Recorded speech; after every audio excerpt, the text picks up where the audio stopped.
mayambu ahanmaktada ikoknona khurumjari. Newspaper amasung news channel taduna amasung paduna yengsi.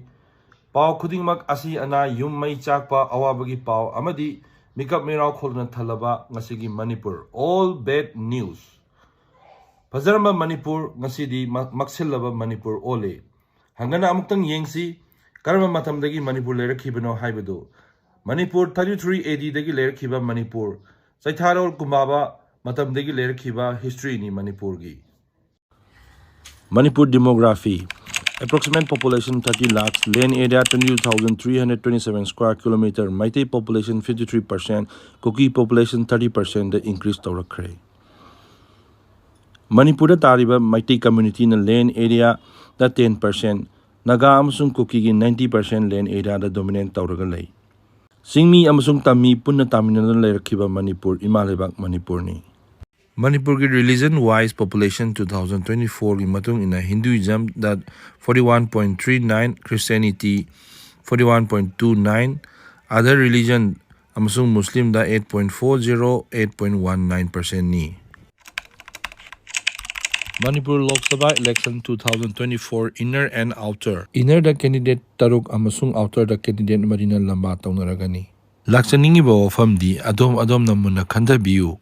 Adom na dukan dagi chana thaknaba bazar dagi mana masing amadi shopping mall dagi pot chay leiba matam da wahang kaya ama hangaba matung da lerakhiba pot karambana phabano sina apatpara sina pumbara sina aphabra fresh ra haina khalaba matung da isana laurakhiba pot chay ngaktani apikpa dagi achauba pot khudingmak wahang kaya hanglaba matung da isana lepkhiba ngaktani. Khunai subu chakhanaba wahang hangbal lepigano. Board khongba lapiriba mioi singda wahang hangbiu. Aihaki kari tawbang ngamgani. Aihaki leibaki kari tawgani. Khunai subu chakhanaba kari step lawgani.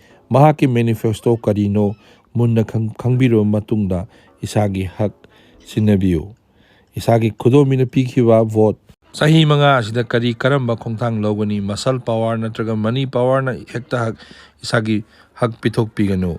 Kudigmak yaribani achumba amadi ahongwa punamak purakpa yaribani. Santi oina puraknaba corruption muthatnaba afaba imalebak ama semnaba. Adom-adongi mamal yamlaba khudombigi hak. Chakotpa khunai ama santi oina leinanaba seminarasi mayam punamak. Mayam punamak munna khanbiu adom da yauriba adomgi hak khudombigi hak. Munna achumma mida hak adu pithok piu.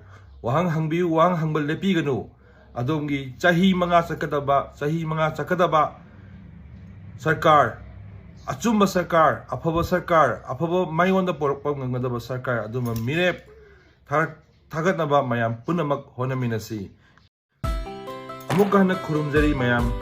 Channel asibu yingbiriba khwai punamak channel asibu like amasung subscribe amasung share tawthokpiu.